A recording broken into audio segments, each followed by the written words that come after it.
everybody knows by now that I'm on an app called Bigo, and I am the internet king, but now I'm the Bigo king because my billboards are everywhere. Here's my billboard, Damaged Blue. I don't know if you saw it, but this is my billboard. You know, I'm out here in these Bigo streets. You look very pretty, Jason. It's a pretty picture of you. That's right. And I love it on Fairfax, where it's supposed to be. Listen, wasn't Kylie always in that spot, though? Listen, Kylie Jenner, move over. You and your lips ain't got nothing on me. But I'll tell you something that I don't have anything on, and that's this content creator on the app Bigo named Jaybies. You may know her as she's a transgender girl who's the daughter of Angela Stanton, the conservative Republican who was pardoned by Donald Trump. They were just this past week on Dr. Phil, where they got into it. She's on the show. And Damaged Blue, this is like an important topic right now. You know, we've been talking about Zaya Wade, Gabrielle Union, Dwayne Wade supporting their daughter's transition, but this is not everybody's experience, and Jaybies is here to talk about hers. I love that we're doing this because a lot of times we talk about the trans community. So it's amazing that we actually have a trans person who can advocate and speak for themselves on this topic. Absolutely. And I'm still learning about the nuances of everything. So I think it's going to be a great experience for everybody like me to learn how to, you know, navigate through these avenues respectfully. Respect all people. Yeah, but you know, but that's why I think Damage, that's why I've always said you're an important part of the show, because it, oops, there go Bigo. Really, Jason? Hold on, sorry. No, but that is why, Damage, you're an important part of the show, and to me and the Hollywood Unlocked family, because you represent a part of the world and our community that just hasn't been able to fully embrace or get or even understand the trans movement and the LGBTQ plus community. So I love that you embrace it and that, you know, you tolerate me and all my gayness. But I think is definitely, you know, she's a representation of what a lot of Black trans girls are going through, and a lot of Black people in the gay community are going through. So I'm excited to introduce her to the show right now. As most of you know, I've been on Bigo, and I met somebody there who's been in the news recently. We just saw this past week her episode air on Dr. Phil with her mother, Angela Stanton. Everybody knows who she is. But I want you to meet Jaybies. What's up, Jaybies? Hey, how are you guys? What is going on, honey? Hello. Now, as most of you know, we've been talking a lot here at Hollywood Unlocked about, you know, things happening in the LGBT and trans community. But, you know, on Bigo, there's a lot happening. And although there's a lot of mess, there's some real stories that come through. And Jaybies, you and I had a conversation on the episode with Tamar, Braxton, Mother, and Supa, where we have the show called Bigo Unlocked. And you came out of nowhere, and we started to talk about what was unraveling in your personal life. And it was a real touching conversation. I want to show everybody a little clip of what we talked about on Bigo. My whole purpose in going on Dr. Phil, it wasn't not necessarily just a bigger audience, it was a different audience. So when I go live every day, I'm going live to my people like me, like gay, trans, Black, a subculture. I'm going live to my people. Me going on that show, a show like Dr. Phil, their demographic is families, like white families. All right, and so you talked about why you did that. Talk about the experience of Dr. Phil, and again, why you chose to open up such a very personal part of your life. Okay, so firstly, with my mom being a public figure, it was never that kind of closed off. Everybody always did kind of like clock it in a way where Angela would be in the shade room comments saying all type of transphobic stuff. And they would be like, well, don't she got like a trans daughters, but Jaybies? And they would like at her and a bunch of stuff. They would at me and a bunch of stuff that she would say. And I would see like the ignorant stuff she was saying. And me and Angela's relationship has really been tumultuous and crazy since I was like 13. So to a certain extent, I kind of felt like me and her were past reconciliation. There was nothing that a old white man that I'll talk to for 40 minutes could change off of like 10 years worth of trauma. So I never thought Dr. Phil was going to change anything. But what my hope was that I could be representation for other people like me, you know, going through the same shit with their parents, young and in the household, like they would just kind of feel that they're not alone and like it's somebody else out here dealing with the same shit they are. And I didn't want to go on there and try to act a ass or make a moment. And I kind of feel like I achieved that. So you're 19 years old, which is young as hell. I love the fact that you built such a really good platform on Bigo. You have a huge following. You're making great money. You're 19 years old. You were born Javian Stanton, and you were born male and are transitioning into female. By the way, you're very beautiful. And Yes. so Thank you. at what age did you know that you were a woman? I knew I was a woman. When I was like 13 years old, and like all the other, like I always had a strong sense of self my entire life. I knew when I was younger, I was just not like everybody else. I was always the main character. Like all the other boys wanted to play football, smoke weed, and be with the bitch. I'm sorry, can I cuss on here? Yes, absolutely. Okay, everybody else wanted to be like, playing football, smoking, and be with the bitches. And that was just not for me. Like, I was never a fan. I always thought women were beautiful, but I never was sexually attracted to them. So I think the first thing that came along was my self acknowledgement of the fact that I was not attracted to women. And then once I kind of acknowledged that fact, okay, I don't like girls. And I got more into fashion, and I got more into makeup, and I started to kind of delve into more feminine things. I kind of noticed, like, wait, this is kind of sickening. Like, makeup is fab, hair is fab. And then I started kind of getting in drags and playing with it. I was doing my own makeup, I was doing my own hair. That's how I built a lot of my following. It was doing makeup and hair, like on live, doing tutorials and stuff.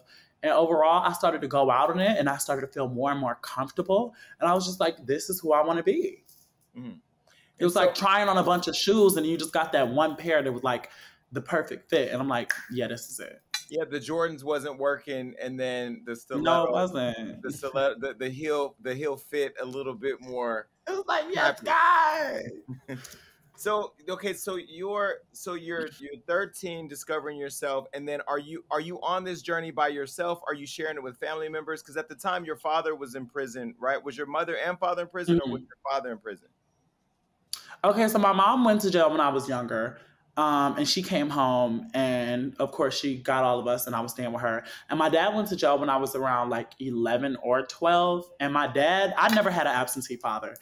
He was always in my life. He was always around. And then he went to jail, and that was really hard for me.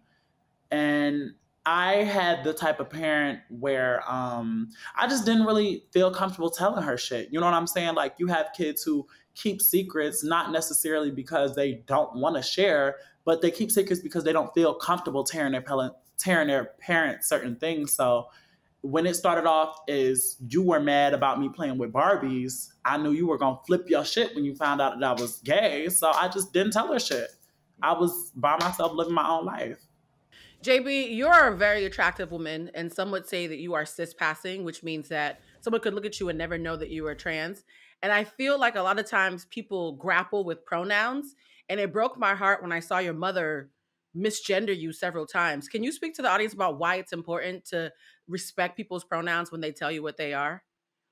It's really kind of just a universal thing. For me, I could never truly understand why it would be so hard to just refer to someone as they're asking to be called. I'm not asking you to come to a fucking Trans Lives Matter rally. I'm not asking you to completely forsake your beliefs. I'm asking you to respect my personhood and who I am. If I identify as female, to refer to me as female. It doesn't kill anybody to be respectful. And I think that is like universal. If everybody could just show a little bit of respect, regardless if you understood or agree with what another person does, I think the world will be a lot better off. And that is clearly something that a lot of people struggle with. Well, speaking of the misgendering, your mother saw us on Bigo, and this was her reaction to it on her Instagram. Listen to this bitch. I think that what you have done is extremely courageous, and I applaud you. And on the times you feel like you don't have support, Hold on, bitch. How you applauding or supporting my son walking around with his ass out on national TV, and he's supposed to be the representation of a black man? Huh? Where does the future for Logan lie? And now we see why his daddy got the fuck away from you, because your motherfucking mind ain't right. So when you see her reaction to what was just a basic conversation, I thought a positive conversation about your personal journey, and her reaction and misgendering you, do you get frustrated and just throw up your hands and say, I'm done with her? Okay, so I've been done with her. Angela is, in my opinion, mentally ill. I think it's crazy that she throws around that mental illness thing a lot, saying that, oh my God, people who are trans are mentally ill, and look how she acts. Angela is a fucking internet troll. That is essentially what I have equated her to. You're supposed to be a parent. I would refer to her as my parent if she acted like one. I look at Angela like a fucking internet troll. She is it. I'm kind of like at a loss for words every time I see that video.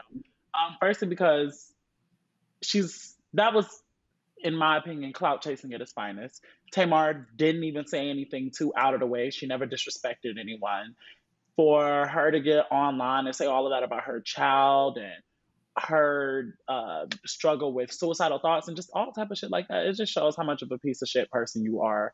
And it shows that your growth and development, not only towards trans people, you're ignorant. You're just ignorant all around the board. You're just an ignorant person. You're just a hateful person. And I don't have no room for that in my life. And she has ignorant, bigoted ass supporters just like her that yes man and greenlight everything she does in the comments, so she thinks it's cute. But I would say pay her no fucking mind. That's what I do. No, just growing up, you said you didn't have the same interests as other little boys. Who was that support system for you when you started to have those other interests? Because clearly it wasn't your mom. Who was there for you when you started to explore these things? Myself. And I think that is why I'm such a bad bitch these days. Because honestly, as a younger person and having everyone around you not necessarily agree with who you are as a person, it takes a lot of self-love to still reflect and still look in the mirror every day. Mind you, I go to school. I get hate from people at school. They call me gay. I'm a fag. I'm this, I'm that. I go to school. I'm fighting and arguing with people at school all day. I come home. I'm fighting and arguing with people at home all day. It takes a lot to still look in the mirror and be like, I validate myself. I love myself. I'm here for what I'm doing. They don't like me. They don't support me. I love me. I support me. And I feel like with me building that foundation, so starting so early, starting so young, these days is nothing someone in the world could tell me because I love and accept myself. You throwing your hate at me doesn't affect me because I have such an in-depth of like self-love. It just wouldn't matter. You can't invalidate me because you didn't validate me to begin with. I don't need you to stamp my passport. I don't need anybody else's approval because I approve of myself and I love who I am. So anything a bitch could say could roll right off my back. Do you dread looking at your credit card statement every month? I know I did, and we don't blame you. Upstart can lift the weight off your shoulders so you can finally feel the relief of being free of credit card debt. Upstart is the fast and easy way to pay off your debt with a personal loan all online. Whether it's paying off credit cards, consolidating high interest debt, or funding personal expenses, over 500,000 people have used Upstart to get a simple fixed monthly payment. Unlike other lenders, Upstart looks at more than just your credit score, like your income and employment history. This means they can offer smarter rates with trusted partners. With a 5-minute online rate check, you can see your rate upfront for loans between $1,000 and $50,000. You can receive funds as fast as one business day after accepting your loan. Find out how Upstart can lower your monthly payments today when you go to upstart.com/unlocked. That's upstart.com/unlocked. Don't forget to use our URL to let them know that we sent you. Loan amounts will be determined based on your credit, income, and certain other information provided in your loan application. Go to upstart.com/unlocked. When you look at Zed Wade and the support that she has from her mom and dad, from Gabrielle Union, from Dwayne Wade, and you look at the support that a lot of people, Michelle Obama, have wrapped their arms around her, and the conversation that she's starting, and you look at your experience with your mother and the lack of support that you've gotten, do you wish you had that kind of support, or do you fall back on the fact that you have been and become a survivor by being able to stand on your own and now nothing can stop you? Definitely the latter. I think it is a beautiful thing that so many people rally behind Zaya Wade. And I guess in a way it does, like it's a beautiful thing. I wish I had it in a way, but at the same time, I'm glad I didn't, because me not having that support made me build support within myself. And once you see it for yourself, and again, I don't want to keep saying the same thing, but once you achieve a certain level of self-love, it's just like you're transcendent to all of the bullshit. I'm so glad my childhood was the way it was because it made me, I'm a tank. I'm like, I'm an iron balloon. It's nothing somebody can say to me. You can't hurt my feelings. You can't make me feel worthless about myself. It prepared me for the world because there was nothing that anybody in this world could ever say to hurt my feelings more than what the fuck my own mom said. So if my own mom, the person who's supposed to love you more than anybody else on this planet, was saying, fuck you, I hope you died, that's why I aborted you, what the fuck you think I care about Tommy, Lynn, and Sue saying it for?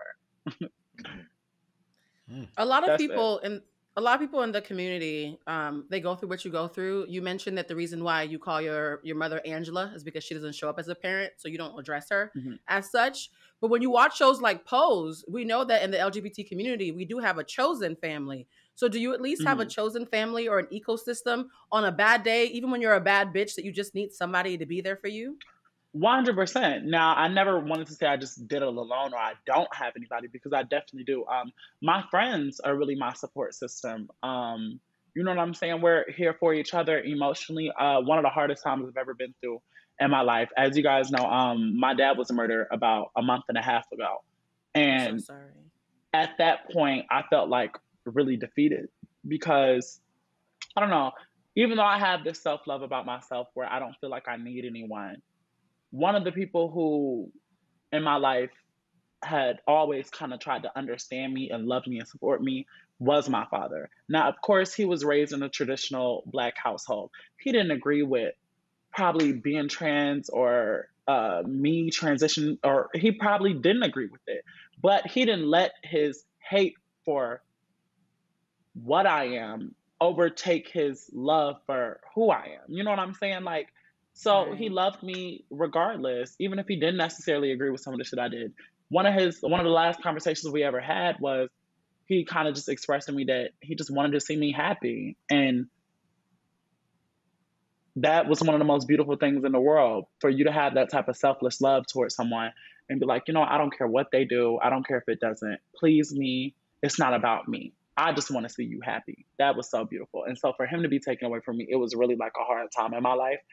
And, my friends were there for me where my mother wasn't. I had one parent just got put in the grave, and the other one was getting her fan base to attack me on Instagram. So Your that's father, that. he went by the name of Decatur Slim. His name was Justin Cody. He was only 39 years old where he was shot during All-Star Weekend out there in Atlanta. And sorry to hear that. I mean, and that is just so recent. Now, your mother, she took to her Instagram, of course, to sound off on your relationship with your dad, and this is what she had to say. Especially your parent that sacrificed for you, because all of this shit y'all looking at, these videos he making, my daddy was the only person I ever had, I ain't got nobody. How your daddy the only person you ever had? The motherfucker just did 10 years. He got locked up when you was 10 years old. He just came home last year, now he dead. How he the only person you ever had? Now, how hurtful was it for you to see that on her Instagram where she talked about your relationship with your dad, given how you just described it, and it sounds very different? That video was kind of the last straw for me. That whole escapade was the point where I really just kind of thought to myself, and I was like, I'm done with her. That was the last one.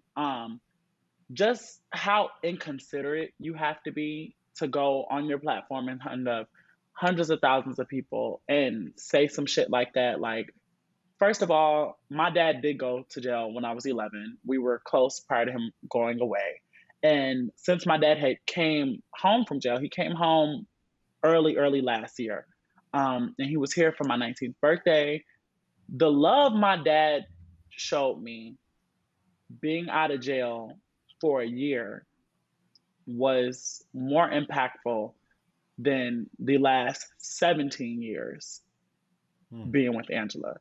And the fact that she fails to get or understand that is baffling to me. Like, do you think she fails to get it, or do you think she's jealous because of your relationship with your father, and because you guys did get so close, and because he did accept you, and by accepting you, you loved him back? You know, I mean, was it jealousy, you think? I mean, maybe a little bit of both. Jealousy, her wanting sympathy points from people. Like, for you to go 2 days after my dad just died and get on fucking social media and try to invalidate my relationship with him in front of thousands of people, like, what the fuck is wrong with you? Like, does that, like, it's just sick. It's just sick, and I won't. Just keep away. She's delusional. She's delusional. And that was the last straw with her. Now, I could tell that you're strong, and I don't know how I would deal with all this if this was to happen to me. What do you do to process this? How do you protect yourself mentally and emotionally? What are some of the things you do to stay sane? I kind of just keep rolling, you know what I'm saying? And one of the thoughts that always kind of keeps me rolling is every day that you're alive is a chance that it can get better. You know what I'm saying? Today may be bad, but shit, I'm alive, I'm living. Tomorrow may be better. Something beautiful could come in a week. And in my life, I've kind of dealt with a lot of hard stuff and a lot of stress and strife. But a thought that I always keep in my head, the problems that I had 2-3 years ago and the mountains that were in front of me, I thought I would never get over them. Like, oh my God, my family doesn't accept me. I want to be who I am. Like, it was just certain things that used to stress me out. And I used to be like so upset and hurt about. And now 2-3 years later, I look back on some of the problems that I used to have and I don't even think about them. Like, okay, for you guys, Blue, Damage, Jason, like think about an issue or something that you just thought was just so world ending, like ending 2-3 years ago. Like, oh my God, I was just so stressed about this. And then now you look back on it and you just be like, oh girl, whatever. Like you done got past it. So for me, that's kind of what keeps me rolling, is that it gets better and wounds heal over time. And yeah. But most people, in all credit to you, most people don't get that at 19 years old. I mean, 19 years old, Right. Yeah. I think I was trying to learn how to roll a blunt. I was trying to learn how to drink as much as I could. I wasn't speaking on issues this serious and being able to be logical in a world where my family was, as going through with as much as you're going through. I mean, I had a mother who had her own issues. Does your mother suffer from? Is she suffering from mental health issues? Is it drugs? Is it just she crazy, or is it just she's highly opinionated? What is it? She's crazy. It isn't diagnosed, but I would testify on a stand and say that she's bipolar. Just because of the flip in attitudes and moods. One day she texts my phone like, okay, so boom, that asset that you just played with the stuff she was saying about my dad. A day later, she texts my phone, I'm so sorry. I can't believe I said that. I know that I was wrong. I would never want to hurt you. I apologize. I was just upset at the moment. Shit like that. And this has been going on my entire life.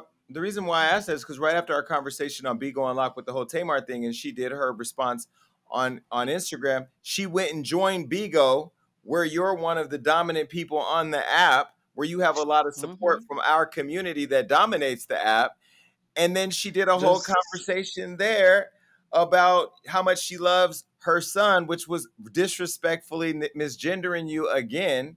And the secret part was people on the damn app were giving her gifts. I'm like, what is happening here? I couldn't even process the conversation. So the tea with that was, I guess someone was trying to like shake it up on the app and I guess bring her to the app to spite me.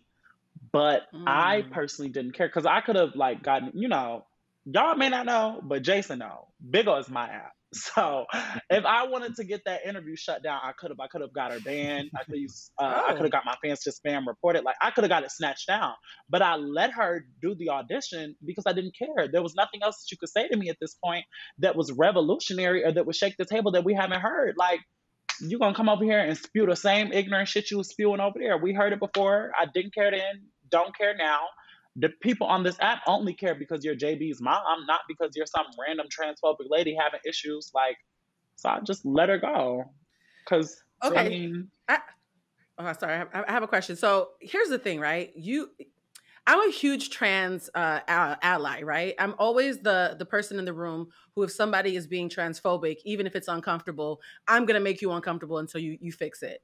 And the one group, and I hate to say this, and I'm probably gonna get a lot of flack for this, that fights me the most when I'm advocating for the trans community. I feel it coming. Hold on. I'm gonna get out the box. Go ahead. Go ahead. The one community that fights me the hardest, when I was literally in Dubai on vacation on a girls trip and almost thought I was gonna get into an argument, is straight Black women, right? Cisgender Black women have a very, very hard time conceiving that there's any other kind of Black woman who might have something extra that they don't have to deal with. And so how do you grapple? I know for me as a cisgender Black woman, I get a lot of flack when I advocate for trans women. As a trans Black woman, how do you deal with the transphobia from other Black women who you would think would know better? It's mind-boggling to me. So, for me personally, I love Black women. Okay, Black women are my role models. You know what I'm saying? Like, I love them. I've always tried to uplift them. Like, I'm team women, no shade. So, when I get a lot of hate from Black women, surprisingly enough, like they be the ones a lot of the time Ooh. in the YouTube comments, up under the Twitter comments, saying you'll always be a boy. It just kind of baffles me. The same way it kind of baffles me when I see Black people are some of the most homophobic people. Like, I if was anything, just about to, you I was should just know. about to say. I was just about to see one thing about me and Jaybies. We always be thinking the same thing at the same time. No, we be here talking. I was just about to say as we were talking, like homophobia in the Black community is it's rampant. It baffles me. Like, the Black community is one of the most homophobic, transphobic, anything except them phobic people, and it's like, if anyone should understand the stress and strife of being discriminated against for being who you are, it should be y'all. Like, we low on the totem pole, and you upset and mad the people above you on the totem pole are pissing down on you, and you're simultaneously pissing down on other people. Like, I don't get it. It really does baffle me. If anyone should get it, you would think it would be them, but they don't. Yeah. And it's crazy. I don't really have an explanation for it, because if I did, I think I would heal the fucking world, but it's crazy. I want to take the conversation back to the visit with Dr. Phil. When you went on the show, you went on to talk about this topic that we're talking about now. Did you feel that Dr. Phil understood the complexity of your relationship and your experience as a trans woman, and do you think he cared? Okay, so that was a fab question. We be here. Okay, so again, on Dr. Phil, first of all, okay, so let me kind of give y'all the tease behind us that we would do these breaks. If you haven't watched the episode, if you guys haven't watched it at home, I want everyone to get a chance to go watch the episode. There would be these like breaks every 5 minutes in between us talking, and where we would be talking or arguing or whatever we were doing, and he would just cut it, and it would like, he didn't care. His emotion to the thing was kind of very like mundane. I could just kind of feel from him that this was just yet another segment on the show, and it was just kind of moving on. There was no actual effort to healing thing. And I mean, maybe it was because Angela was so irate and screaming and yelling over everybody. Maybe that did have something to play into it. And honestly, truly, I just don't think he understood, like you just kind of spoke on. Again, like I said from the beginning, there was nothing that I honestly did think that a 50, 60-year-old white man could tell me about my relationship with my mom that I've had for 17 years plus. He doesn't really understand what it is to be Black, queer, trans, any of the above. So as a person, you can try your best to see where someone is coming from, but when you're so far away, you can't really like see where I'm coming from. You know what I'm saying? You don't really get it. So that's what that kind of was. I do agree. I don't think he cared, and I don't think he got it either. But he's rich. Did he offer you any type of support? Did he offer you all any type of follow-up support, family counseling? Did he offer to set anything up? He personally didn't offer to set anything up. I think a PA came once I had left the stage, because mind you, there was a shouting match backstage. When Angela, they didn't air this part, but Angela ended up towards the end getting up and just walking off the stage and ripping her mic out, and then she was screaming at me and screaming at her, and that was the whole thing. And then she just walked off, and I just went backstage, and then one of the PAs came. I was like, "Hey, if you guys want to try this family counseling, like here's a link." I'm like, "Girl," but that was it. A link. Why did your Mm-hmm. mother go? Why did your mother go to the show? Was she trying to reconcile with her child? Was she trying to understand and get past her personal issues? 2 days before Dr. Phil and the team reached out to her, you were just telling me that I'm a motherless and fatherless child on social media. You were just making a mockery of me and my dad's relationship after he just passed. You were just saying that people would only care about my dad dying if he was a nigga in a wig. Direct quotes from Angela. Like you were just doing all type of ignorant shit 2 days before they reached out to you. I don't think she cared at all. I think it was a major clout chase. It was a major clout chase. And If it just didn't go in her favor. For most of us, learning a second language in high school or college wasn't exactly a high point in our academic careers. I mean, I remember taking Spanish in high school and trying to remember all those words can be challenging. Now, thanks to Babbel, the #1 selling language learning app, there's an addictively fun and easy way to learn a new language. Whether you'll be traveling abroad, connecting in a deeper way with family, or you just have some free time, Babbel teaches bite-sized language lessons that you'll actually use in the real world. I chose Spanish because I love to travel abroad, especially to the Dominican Republic. It was easy to travel freely when I understand everything people are saying. Plus, it's a lot easier to talk to the natives. Babbel's 15-minute lessons make it the perfect way to learn a new language on the go. I take my lessons in between flights back and forth to New York. So Babbel designs their courses with practical, real-world conversations in mind, things you'll get to use in everyday life. Other language learning apps use AI for their learning lessons, but Babbel lessons were created by over 100 language experts. Their teaching method has been scientifically proven to be effective. With Babbel, you can choose from 14 different languages, including Spanish, French, Italian, and German. Plus, Babbel's speech recognition technology helps you to improve your pronunciation and accent. Start your new language learning journey today with Babbel. Right now, when you purchase a 3-month Babbel subscription, you'll get an additional 3 months for free. That's 6 months for the price of 3. Just go to Babbel.com and use promo code UNLOCKED. That's BABBEL.com, code UNLOCKED for an extra 3 months free. Babbel, language for life. No. If your mom is indeed diagnosed as being bipolar, and that is the issue, and she starts getting medication, would you be open to try to mend that relationship? Because it does seem like something's wrong. Just hearing it from your perspective, something seems off balance chemically. Would you be open to trying to mend that relationship? Okay, so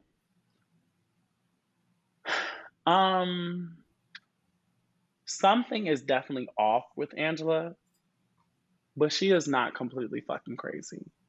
As easy it would be to just, oh my gosh, she's crazy. Yeah, let's go to counseling, let's fix it all. You're not crazy at the same time. Like, you were actively aware of some of the things you did. You were actively aware of some of the things you said. I've taken so many apologies before, and you just turn around and you up the ante every time. Like, I thought that's why I should have aborted you thing. Like, I thought that was bad. Then after my dad passed and that whole thing, and my dad literally just died 2 days ago, and all of your transphobic ass, low-key racist ass following is in my DM telling me to go kill myself after my dad just died. Like, it was just, I don't have no space, capacity, or room for Angela in my life at this moment. I can't tell you if that would change over time, but at the place that I am currently, there's not a hole there to be filled. I'm good. And I'm glad you said that. And I'm glad you said that. And you know, it's important for you. And I feel I share the same exact feelings. I've been very open about my issues with my dad.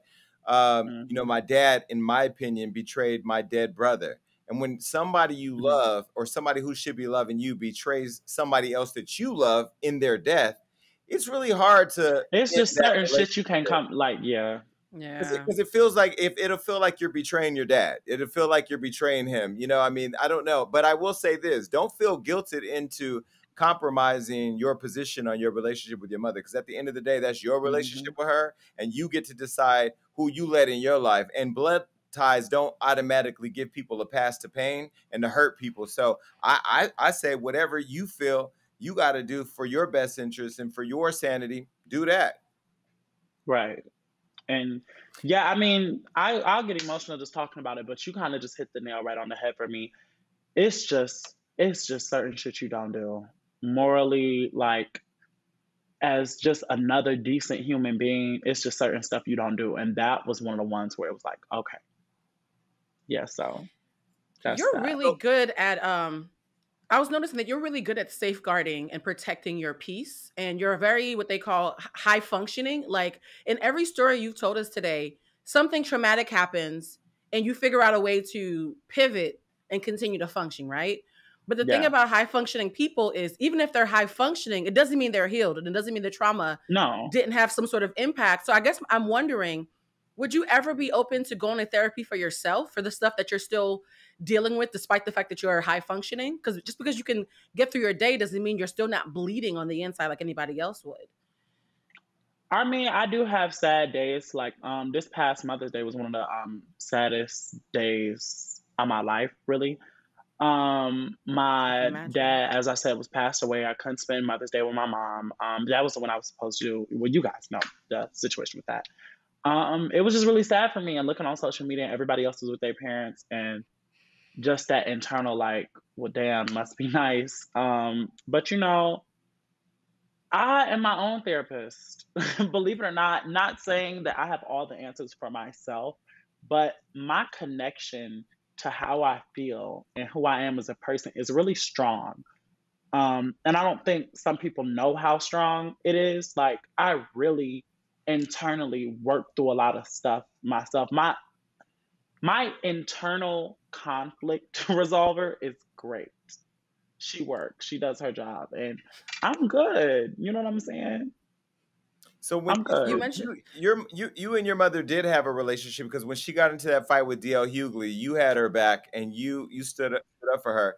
What's changed now? Is it the fact that she continues to misgender you, continues to disrespect you publicly, and disrespected your father in his death? Is that what was kind of sealed the deal for you? Because, like I said, there was a time where you didn't Just care. about, just about. As Jason just said, I'm actually glad he brought that up.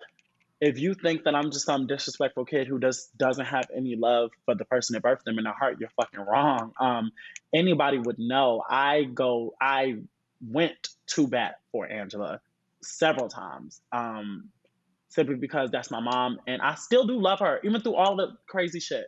I love her to death, to pieces. When I get into it with Angela and I be seeing people in her comments throwing her hate, it be crazy because they be like reading her for me, but internally I be having a thought like, bitch, I will beat your ass for trying her. Like, it's so crazy because that is still my parent and I still have that love for her.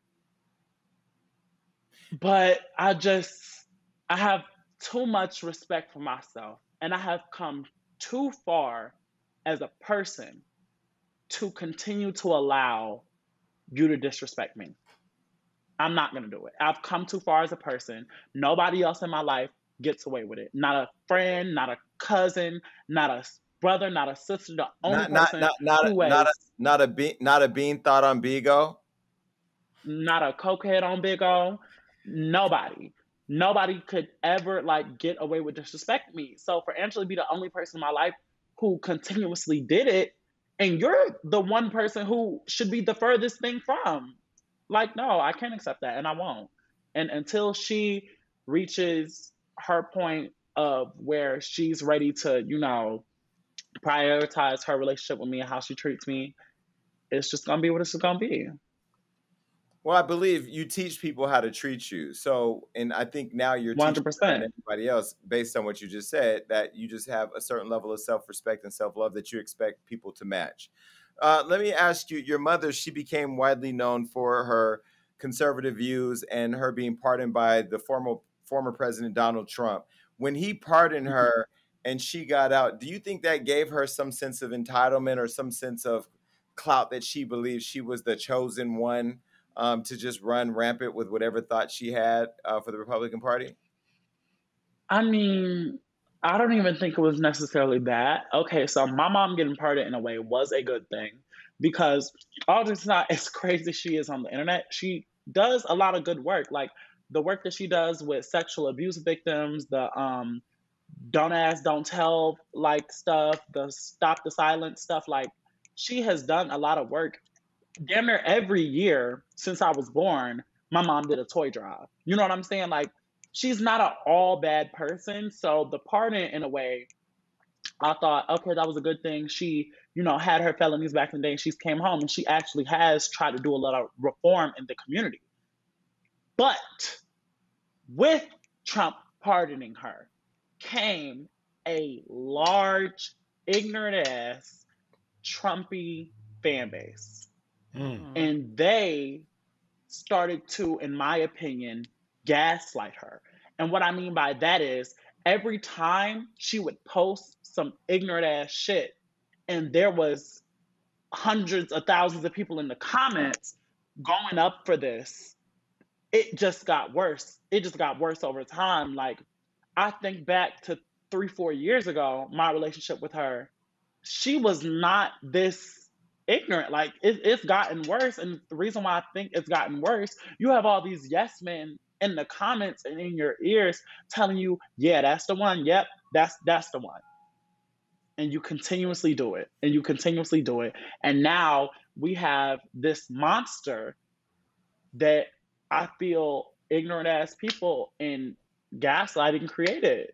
And that's what she is now. But with all the positive things she's doing, the toy drives and helping all these other people, why isn't she able to return that love to the person that she created? I guess that's the thing that baffles me. You're 19 years old.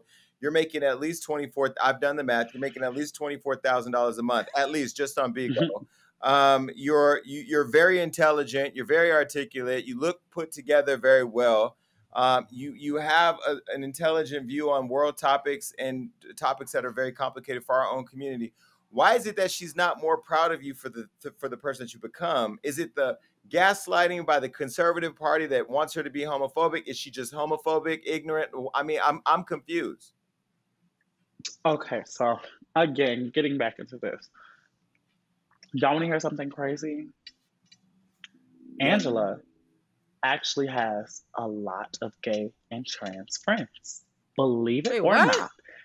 Angela has a lot of gay and trans friends. She has a lot of gay and trans friends. She just did an interview the other day with Shauna Brooks. Do you guys know who Shauna is? Yes, yeah. Trans girl. Yeah. Okay. Yeah. So trans girl, she respects her pronouns. She respects. Oh, get out of here! Are you serious? Yeah, she respects her pronouns. She used to do. She responds to Shauna as a she. Yes, and I can actually. I'm gonna send you this asset. I gotta send y'all this shit. She also used to be really close friends with T.S. Madison. They used to kind of work together in a way. Like, she came and did Queen's Court with them one day. Like, her and Maddie were cool. And they fell out eventually, of course, over my mom continuously doing the ignorant shit. And then her and Maddie, that was just bound to fall apart because just conflicting interests. She has friends in the gay community. Like, Angela has gay and trans friends. She literally, in her interview, said, I can respect you because you're an adult and you're my friend and I respect you, but I'm not going to call Jaybies a woman because I gave birth to him. So it's not that was the response. So you're gonna respect every trans person but me. But does she really respect every trans person? I think, and this is something I've been learning about on this show. Does she really respect every trans person? Because when it started hitting home, when it was in her own house, it wasn't the same energy. It was tons of disrespect. Maybe so. And then again, in a way, okay, so let's get into this. Deep dive. The trans people that she has came in contact with, I think the problem could be that she just doesn't have very good representation. Like, no shade, no tea, no shade to Shawnee or Maddie or any of those girls. All of them were in sex work. Some of them have done porn and, were escorting and stuff before. And of course, all of them are delivered from that. And they're all now icons and beautiful trans representation. But maybe it's because she established a friend relationship with some of these people and she saw the things they did that she now turns around. And when I came out as trans, she, I guess, maybe would assume that I would get into the same things that she saw other people doing. And it's just like, I'm my own person. You know what I'm saying?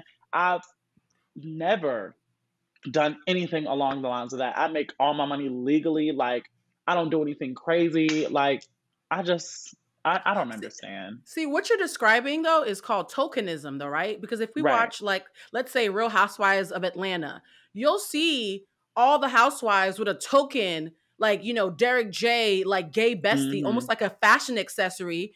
They're not really humanizing them. They're like accessories. But if their own son Hmm. said they were gay, suddenly it'd be a problem. So what you're saying is Hmm. your mother has gay and trans friends as tokens, and it got really real when her own child was trans. That's not Maybe real that is the respect. case. But Yeah, I that's mean, not real That's how respect. I she has feel. 5 kids. She has 5 kids. You have 2 brothers, 2 sisters. You know, Yes. I think going back to the conversation you were saying earlier about, Black cis women and their issues with the trans or gay community. I mean, I don't know a lot of, women, Black women back in the day who said, I have no problem if my kid grows up and be gay. I mean, people have asked me, if you have a kid and your kid is Hmm. gay, I said, my kid gonna be the baddest bitch, whether he's a nigga or not. Because at the end of the day, Hmm. I want my kid to be whatever I want my kid to be To be gay. happy. I, To be I Right. happy. love be happy and be gay. I am happy being gay. I don't care who's uncomfortable with me being gay. I never have. But so I just feel like this could be one of those things where just a Black mom, has that ignorance of being gay somehow to equate being messy or being a sex worker or Hmm. being something else. I don't know, because it doesn't seem like it's coming from a place of love, because when she speaks about you, it's almost like the way I'd be speaking about a nigga who stole from me or something. You would Mm-hmm. think. Mm. That's why, again, I also don't feel the need to, you know, oh my God, well, that's your mom. I don't give a damn. Truth be told, my own family has said some of the most hurtful, ignorant shit to me above what any other person would be able to do. Yeah. I also believe that, family don't really mean shit because you were kind of just stuck in with those people. You didn't choose to love each other. You just were kind of put together and now you're stuck with each other. And whereas with your friends, out of all the billions of people on this planet, I chose to love you. I chose to have a connection with you. That's a beautiful thing. So, yeah. With Angela, it's Mm. just like, Would you ever want to be y'all a got a better parent explanation than yourself? me. Would you ever like No, want to be a mom or anything, or has that completely sailed no. for you because of what you've been through? The world is just horrible. It is really horrible. It's true. 12-year-olds go to fucking sixth grade and get shot up now. It's just like the world is horrible. I'm good. I'll get a dog. Well, no, they're younger than that. I was just in New I'm York gonna this get a past dog. week, and a 4-year-old was shot in Times Square, broad daylight. So it's not even like it is Mm, a crazy place that we live in. Let me ask you. So Jaybies, now you are a makeup artist and a social influencer. Consider that, and you're doing many other things. Let's talk about you, the hmm person. What is it that made you gravitate to social and digital media? Because as you know, that's what I do here at Hollywood Unlocked, and that's what I do in the world. hmm You have to have purpose or feel like you have purpose to really build social influence. What was it that drove you to do that? Okay, so I always kind of found videos and editing funny. I was the kid way back in the day on like the old school Mac computers and the old school iPads. Like I used to be in iMovie, like making little videos, putting filters on, like all type of little fun shit like that. So I always like would watch YouTube and stuff like that, and I used to want to be a YouTuber. And then I slowly just started to get into social media. I started off on Instagram. I used to do talent shows on there where I was like hosting a live and I would add different people and they would come up there and do talent shows and have fun. Then when COVID-19 hit, when the pandemic hit, I got on this app called Big O. And the rest is history. I ended up doing this panel called Bad Boys Club, where it was like a bunch of Black queer people, and we would all get on there and we would key from sun up to sundown. A lot of the panels ended up going viral. I ended up just building my following, and I stuck on Big O through all of that. I'm still on Big O to this day.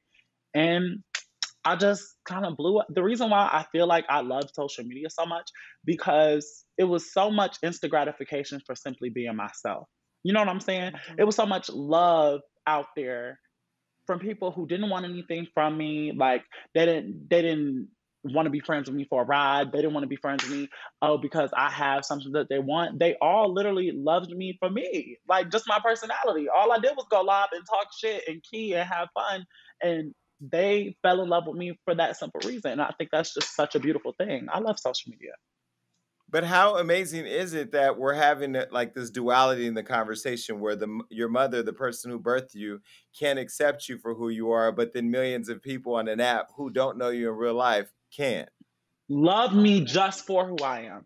I just think it's beautiful.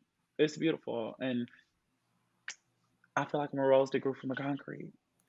Okay, so Aw, I love that. I'm on Bigo doing my thing. Blue is doing her thing. She's getting there. Damage pops in and out to DJ here and there. What do we what the hell do we need to do to dominate on Bigo? Because I'm doing pretty good. My Right. family just hit Challenger. Mhm. I'm hitting 2 million. I ain't at 3 million yet. But what do I Mhm. need to do to like really establish myself on there and become one of the dominant people like you? Okay, so what I would say is be unapologetically yourself. Shake it up, have fun. Don't be afraid to have a controversial opinion. Nobody wants to watch anybody who sound like every other bitch.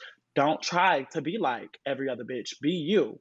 Because if I wanted them, I would go watch them. Why would you want to be the second, third, or fourth best version of somebody else when you can be the first and only version of you? I would rather be original than a Yes. copy over any bitch any other day. So I would just say be original, give your content. Literally, there are so many people in the world, whether you think you are boring, whether you think you're a snooze fest, whether you think, oh, I don't have the same interests as them. I promise you, there are 7 billion people on this planet. Somebody is going to like your personality for simply what you give. Just go in there and be yourself. And that goes for all social media, honestly, and be consistent. But I was gonna say, isn't that the mantra that we should have in life, period? Like if we just took that right Mhm. there and said, I'm gonna be apologetically who I am, whether I'm skinny, thick, dark, light, white, Asian, funny, not funny, whatever. Doesn't I mean basically the whole message is just embrace who you are, be the best version of who you are, period. 100%. And again, don't be scared to be controversial. If you think you're gonna say something and the girls are gonna be mad at it, good. Let them be fucking mad. Let them talk, and just do you. That's what I do. Well, I've been doing that, and I will tell you, the first time I got attacked on Beagle, I go, "Damn, I really don't want to have this experience." But then I got all these gifts, and when I tell you, I have so many Versace robes at this point. I don't give a fuck. I done flew somebody out. I'm turning it Biggle up a is little bit. fab, honey. It is fab. Well, listen, Everybody should be on and I there. appreciate you're fab too, and I appreciate you coming on here and opening up about your life and your story and your mother. I guess what I would like to close with is if you did have a message for Angela, what would it be? Um, I love you. Get well soon. Aw, That's it. That was sweet. Well, thank you, that's Jaybies. perfect. I'll see you in these big old streets. Thank you. Okay, so is that it? Is it clicked? That's it. Okay, good. That went well. JB. Yay! Finally fucking finished. All right, look, that was a great show. And make sure you keep coming back because we got all types of amazing interviews and topics that are going to make you go crazy. That's right. That means like, subscribe, do everything you need to do to make sure you stay up to date with what we got going on. And ladies, stay tuned in because I have your back. And listen, make sure that you're commenting below because even though I say I don't read it on the show, that's all I do when it's over. Peace.